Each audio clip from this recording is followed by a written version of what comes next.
Summer స్పెషల్‌గా పిల్లలకి ఎంతో ఇష్టమైన ఓరియో ఫ్లేవర్‌తో ఎక్కువ ఇంగ్రీడియెంట్స్ వాడకుండా చాలా తక్కువ ఇంగ్రీడియెంట్స్‌తో వితౌట్ ఫైర్ ఓరియో డిజర్ట్‌ని ఎలా చేయాలో ఈరోజు ఈ వీడియోలో మీతో షేర్ చేసుకోబోతున్నాను. పిల్లలు అడిగిన వెంటనే 5 నిమిషాల్లో సర్వ్ చేయొచ్చు ఈ ఓరియో డిజర్ట్. పిల్లలకి చాలా అంటే చాలా బాగా నచ్చుతుంది. యమ్మీ యమ్మీగా ఉన్న ఈ ఓరియో డిజర్ట్ ఎలా చేయాలో చూసేద్దాం పదండి. మీలో ఎవరైనా కొత్తగా మన ఛానల్‌ని చూస్తున్నట్లయితే వెంటనే ఛానల్‌ని సబ్స్క్రైబ్ చేసుకోండి. Hi hello friends, welcome back to our channel. నేను మీ లక్ష్మి. ఓరియో డిజర్ట్ ప్రిపేర్ చేయడానికి ముందుగా మనకి ఓరియో బిస్కెట్స్ కావాలి. ఇక్కడ నేను వెనలా ఫ్లేవర్ అలాగే స్ట్రాబెర్రీ ఫ్లేవర్ 2 బిస్కెట్స్ తెచ్చాను. నేను అలా వెళ్ళి ఇలా వచ్చేలోపు ఓపెన్ చేసేసి 2 బిస్కెట్స్ తినేశారు స్ట్రాబెర్రీ ఫ్లేవర్. సో చేసేదేమీ లేక ఉన్న వాటితోనే చేసేసాననమాట. మీకు నాలాగా 2 ఫ్లేవర్స్ నచ్చకపోతే వెన్నెలా ఫ్లేవర్ కానీ, స్ట్రాబెర్రీ ఫ్లేవర్ కానీ, లేదా చాక్లెట్ ఫ్లేవర్ కానీ ఏదైనా ఒక్క ఫ్లేవర్‌ని మాత్రమే తీసుకోండి. ఇక్కడ నేను వెన్నెలా అలాగే స్ట్రాబెర్రీ 2 తీసుకున్నాను. సో ఇలా తీసుకున్న తర్వాత బిస్కెట్స్‌ని అలాగే క్రీమ్‌ని సెపరేట్ చేసుకోవాలి. స్ట్రాబెర్రీ ఫ్లేవర్‌ని కూడా ఈ వెన్నెలా ఫ్లేవర్‌లోనే మిక్స్ చేసేసుకోండి.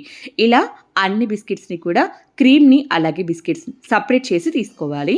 క్రీమ్‌ని, బిస్కెట్స్‌ని ఇలా సెపరేట్ చేసుకున్న తర్వాత క్రీమ్ కాస్త పక్కన పెట్టేసి బిస్కెట్స్‌ని ఒక మిక్సీ జార్‌లో వేసేసుకొని ఫైన్ పౌడర్‌లా గ్రైండ్ చేసుకోవాలి. ఇఫ్ ఇన్ కేస్ ఇక్కడ మీకు నచ్చితే కొద్దిగా వెనిల్లా ఎసెన్స్ కానీ లేదా ఇలాచీ పౌడర్ కానీ వేసుకోండి. నేనైతే ఇక్కడ ఏం యాడ్ చేయట్లేదు. ఇలా ఫైన్ పౌడర్‌లా గ్రైండ్ చేసుకొని ఈ ఓరియో పౌడర్ మొత్తాన్ని కూడా ఒక బౌల్‌లోకి ట్రాన్స్‌ఫర్ చేసి పక్కన ఉంచండి. పలుకు అనేది ఎక్కడ ఉండకూడదు. ఇది మాత్రం గుర్తుంచుకోండి. ఇలా ఫైన్ పౌడర్‌లా ఉండాలి. ఈ పౌడర్‌ని కాస్త పక్కన పెట్టేసి బిస్కెట్స్ నుంచి మనము 2 రకాల ఫ్లేవర్స్ క్రీమ్‌ని తీసాము. ఒకటి స్ట్రాబెర్రీ ఫ్లేవర్, ఇంకొకటి వెనిల్లా ఫ్లేవర్. సో 2 కలిసేలాగా ఒక స్పూన్ తీసుకొని నీట్‌గా మిక్స్ చేసుకోవాలి. ఈ క్రీమ్ కాస్త గట్టిగా ఉంది కదా! సో పలచన చేయడం కోసం కొద్దిగా కాచి చల్లారబెట్టుకున్న పాలని యాడ్ చేసుకోవాలి. ఒకవేళ మీ దగ్గర ఉంటే ఫ్రెష్ క్రీమ్ కానీ, కండెన్స్డ్ మిల్క్ కానీ యాడ్ చేసుకోవచ్చు. క్రీమ్ కాస్త ఎక్కువగా కావాలి అనుకున్న వాళ్ళు కొద్దిగా మిల్క్ పౌడర్‌ని కూడా యాడ్ చేసుకోవచ్చు. నేనిక్కడ కాచి చల్లారబెట్టుకున్న పాలు 1 టేబుల్ స్పూన్ వరకు యాడ్ చేశాను. సో నాకు ఈ పాలు ఈ క్రీమ్‌కి కరెక్ట్‌గా సరిపోయాయి. సో మీరు కాస్త పాలు ఎక్కువగా పడతాయి అనుకున్న వాళ్ళు కాస్త ఎక్కువగా యాడ్ చేసుకోండి. ఈ క్రీమ్ మొత్తం పాలల్లో కలిసేలాగా నీట్‌గా మిక్స్ చేసుకోవాలి. ఉండలనేది ఎక్కడ ఉండకూడదు. సో కాస్త కేర్‌ఫుల్‌గా దగ్గరుండి అంతా కలిసేలాగా నీట్‌గా మిక్స్ చేసుకోండి. అవసరమైతే కొద్దిగా పాలను ఎక్కువగా యాడ్ చేసుకోండి. నేను తీసుకున్న క్రీమ్ క్వాంటిటీకి ఈ టేబుల్ స్పూన్ పాలు కరెక్ట్‌గా సరిపోయాయి. ఉండలనేవి ఎక్కడా లేకుండా ఇలా మిక్స్ చేసుకోండి. డిజర్ట్‌లో మీకు క్రీమ్ కాస్త ఎక్కువగా కావాలి అనుకున్న వాళ్ళు తప్పకుండా మిల్క్ పౌడర్‌ని యాడ్ చేసుకోండి. చూసారు కదా! ఇలా ఉండలేమీ లేకుండా నీట్‌గా మిక్స్ చేసుకొని ఈ క్రీమ్‌ని కాస్త పక్కన ఉంచండి. ఓరియో డిజర్ట్‌ని ప్రిపేర్ చేయడం కోసం ఒక గ్లాస్ తీసుకొని ఇందులో 5-6 టేబుల్ స్పూన్ల వరకు గ్రైండ్ చేసి పెట్టుకున్న ఓరియో బిస్కెట్ పౌడర్‌ని యాడ్ చేసుకోవాలి. ఇక్కడ పౌడర్ ఎగ్జాక్ట్‌గా ఇంతే వేయాలి అనేది ఏం లేదు.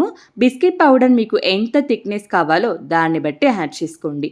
ఈ బిస్కెట్ పౌడర్ మొత్తాన్ని కూడా ఫ్లాట్‌గా చేయడం కోసం ఒక గ్లాస్ పెట్టి ఈవెన్‌గా ప్రెస్ చేయండి. అప్పుడు మనకు ఈక్వల్‌గా అంతా ఒక లేయర్ లాగా ఫామ్ అవుతుందన్నమాట.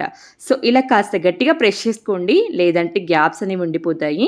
ఇలా ఓరియో బిస్కెట్ పౌడర్ మొత్తాన్ని కూడా ఒక లేయర్ లాగా ఫామ్ చేసుకోవాలి. చూసారా? అప్ అండ్ డౌన్స్ లేకుండా అంత ఈక్వల్‌గా ఉండాలి. ఇప్పుడు మనం ఇందులోకి సెకండ్ లేయర్ లాగా మిక్స్ చేసి పెట్టుకున్న ఓరియో బిస్కెట్ క్రీమ్‌ని ఒక లేయర్ లాగా వేసుకోవాలి.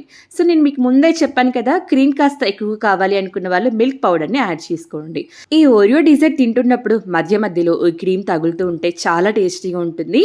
మీకు నచ్చితే కొద్దిగా కేక్ పైన స్ప్రింకిల్ చేసుకునే స్ప్రింకిల్స్ ఉంటే యాడ్ చేసుకోండి. లేని వాళ్ళు టూటీ ఫ్రూట్ కూడా వేసేసుకోవచ్చు.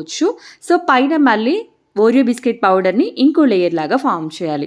కానీ ఈ ఓరియో బిస్కెట్ పౌడర్‌ని సెకండ్ లేయర్‌గా వేసుకున్నప్పుడు మరీ గట్టిగా ప్రెస్ చేయొద్దు.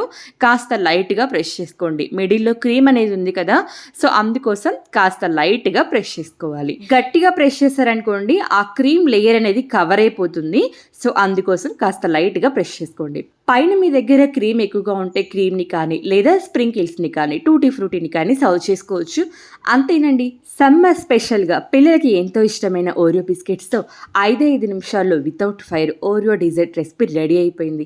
కాసేపు ఫ్రిడ్జ్‌లో పెట్టి చల్లగా సర్వ్ చేశారనుకోండి పిల్లలు లొట్టలేసుకుంటూ మరీ తింటారు. మళ్ళీ అడిగి మరీ చేయించుకుంటారు.